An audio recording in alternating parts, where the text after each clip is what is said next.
আসসালামু আলাইকুম প্রিয় দর্শক, 12ই ফেব্রুয়ারি নির্বাচনের পর থেকে আমাদের অন্তর্বর্তীকালীন সরকারের মূলত কাজ শেষ হয়ে গিয়েছিল এবং তারপর তার কয়েকদিনের মধ্যে ওনারা ক্ষমতাও হস্তান্তর করে দিয়েছেন নবনির্বাচিত বিএনপির কাছে।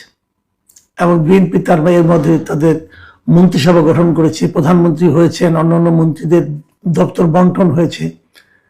এবং তারপরেও প্রায় 2 সপ্তাহ কিন্তু প্রধান উপদেষ্টা মানে অন্তর্বর্তীকালীন সরকারের প্রধান উপদেষ্টা ডক্টর মোহাম্মদ ইউনূস ওনার যে সরকারি বাসভবন ছিল যমুনায়, ওখানে অবস্থান করেছেন এবং গতকালকে সেখান থেকে উনি ওনার গুলশানের বাসভবনে চলে গেছেন। মানে যতদিন পেরেছেন থেকেছেন সরকারি বাসভবনে। এই যে গেলেন, যাওয়ার পর থেকে ডক্টর মোহাম্মদ ইউনূসের স্ট্যাটাসটা কি দাঁড়াবে? এখন উনি কি? এখন কি উনি সাধারণ মানুষ, যে কোনো সাধারণ মানুষ? না, উনি এখন যে কোনো মানুষ নন। উনি আগে গ্রামীণ ব্যাংকের যখন এমডি ছিলেন, অথবা গ্রামীণের লোক হিসেবে যখন গ্রামীণ ফাউন্ডেশনের লোক ছিলেন, অথবা গ্রামীণ টেলিকমের চেয়ারম্যান অথবা অন্য কিছু ছিলেন, তখন উনি যে মাপের লোক ছিলেন, ওনাকে সরকার যে পরিমাণ নিরাপত্তা দিত, তার সঙ্গে কিন্তু বর্তমানে নিরাপত্তার কোনো তুলনা হবে না। আইন অনুযায়ী উনি এখন রাষ্ট্রের অতি গুরুত্বপূর্ণ ব্যক্তি এবং এই গুরুত্বপূর্ণ ব্যক্তি হিসাবে ওনাকে বিবেচনা করা হবে ওনার দায়িত্ব ত্যাগের পরবর্তী 1 বছর। 1 বছর উনি রাষ্ট্রের অতি গুরুত্বপূর্ণ ব্যক্তি থাকবেন। তো আপনারা হয়তো বলবেন, থাকবেন, এটা নিয়ে আলোচনার কি আছে? না, আলোচনার কিছু আছে বলে আলোচনা করছি। এই থাকাটা কোনো অস্বাভাবিক না, এরকম থাকার নিয়ম আগেও ছিল। 2006 সালে একটা আইন করা হয়েছিল, সেটাকে এসএসএফ আইন বলতে পারেন আপনার। কারণ এই পর্যায়ে ওনাকে এসএসএফ মানে আমরা যেটাকে বলি যে প্রেসিডেন্টের সঙ্গে থাকে, প্রাইম মিনিস্টারের সঙ্গে থাকে, যে স্পেশাল সিকিউরিটি ফোর্স এসএসএফ, ওই এসএসএফ এর একটা অর্ডিন্যান্স 2006 সালে হয়েছিল এবং তখন তারা কিছু কথা বলেছিল। এমনি যারা নাকি প্রেসিডেন্ট থাকেন, প্রধানমন্ত্রী থাকেন, তারা তো এসএসএফ এর সিকিউরিটি পান এবং তখন ওনারা থাকেন হলো ভিভিআইপি, মানে ভেরি ভেরি ইম্পর্টেন্ট পার্সন। কিন্তু ধরা যাক প্রেসিডেন্টের মেয়াদ শেষ হয়ে গেল, প্রধানমন্ত্রীর মেয়াদ শেষ হয়ে গেল, তখন তারা কি হবেন? তখন তাদের are very very important person থাকবেন না, তখন তারা হয়ে যাবেন ভেরি ইম্পর্টেন্ট পার্সন, মানে ভিআইপি, ভিভিআইপি না। তো ওনারা যখন ভিআইপি হয়ে যাবেন, তখনও তারা এসএসএফ পাবেন, মানে এসএসএফ এর নিরাপত্তা তারা পাবেন। কতদিন পাবেন? 3 মাস পাবেন। এটা 2006 সালে একটা আইন করা হয়েছিল। সে আইনে কে কে ইনক্লুডেড ছিল? সে আইনে ইনক্লুডেড ছিল রাষ্ট্রপতি, প্রধানমন্ত্রী এবং তখন কিন্তু তত্ত্বাবধায়ক সরকারের ব্যাপারটা তখনও ছিল 2006 সালে, এবং তত্ত্বাবধায়ক সরকারের যিনি প্রধান উপদেষ্টা হবেন, এই 3 জন তার যে সরকারি দায়িত্ব, যে পদ, সেই পদের কাজ শেষ হয়ে যাওয়ার পরেও পরবর্তী 3 মাস তারা ভেরি ইম্পর্টেন্ট পার্সন হিসাবে, মানে অতি গুরুত্বপূর্ণ ব্যক্তি হিসাবে সরকারের কাছে বিবেচিত হবে, রাষ্ট্রের কাছে বিবেচিত হবে। রাষ্ট্র এদেরকে পরবর্তী 3 মাস এসএসএফ সহ অন্যান্য নিরাপত্তা সুযোগ সুবিধা দেবে। আরো একজনকে দেবে। সেই জনটা হলো যে জাতীয় সংসদে তিনি বিরোধী দলের নেতা হবেন।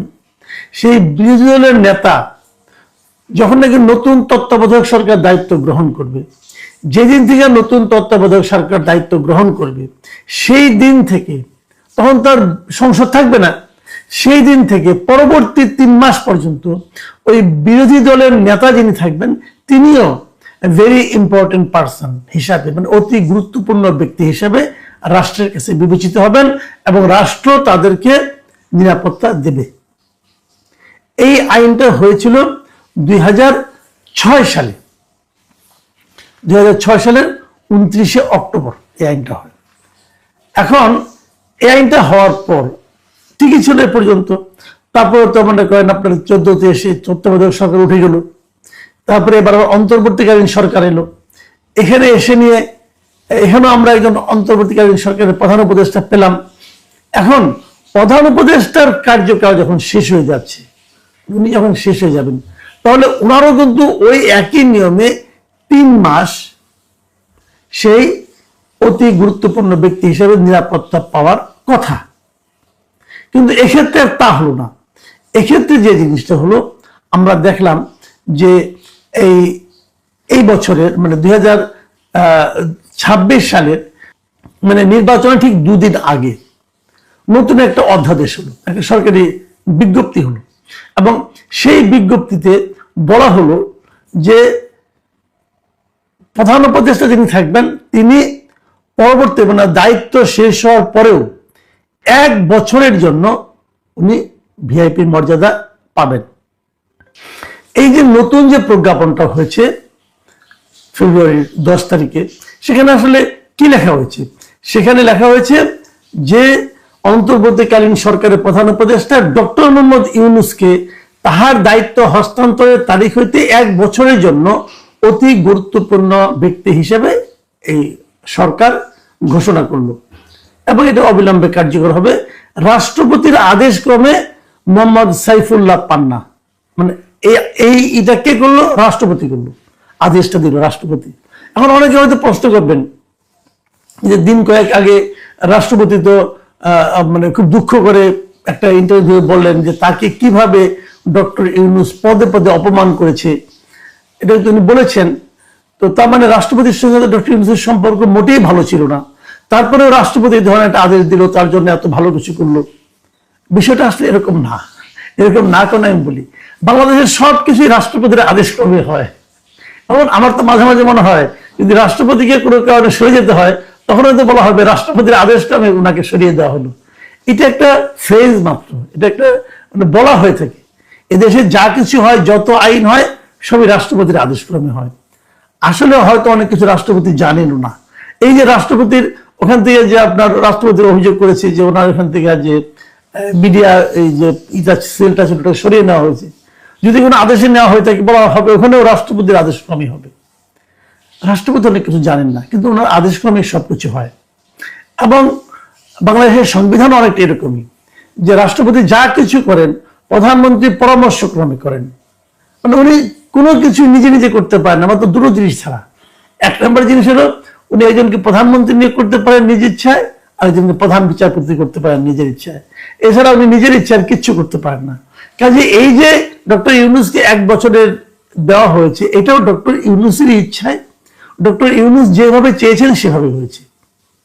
তো এই পর্যন্ত ঠিক আছে, কোনো সমস্যা নেই। ওনাকে 1 বছরের মতো যদি দেওয়া হয়, অনেকে বলে থাকেন উনি হয়তো মবের ভয়ে এটা নিয়েছেন, মানে উনি এমন এমন কাজ করেছেন গত 18 মাসে যে জনগণের মধ্যে ওনার জনপ্রিয়তা এমন একটা পর্যায়ে পৌঁছেছে যে উনি হয়তো ভেবেছেন এই জনপ্রিয়তার ধাক্কা সামনে মাঝখানে যে জনগণ এবং তার মাঝখানে যদি একটা শক্তিশালী নিরাপত্তা বেষ্টনী না থাকে, তাহলে ওনার জন্য হয়তো ভালো নাও হতে পারে। মানে নিজের স্বার্থ প্রাপ্তির ক্ষেত্রে লজ্জা পান না।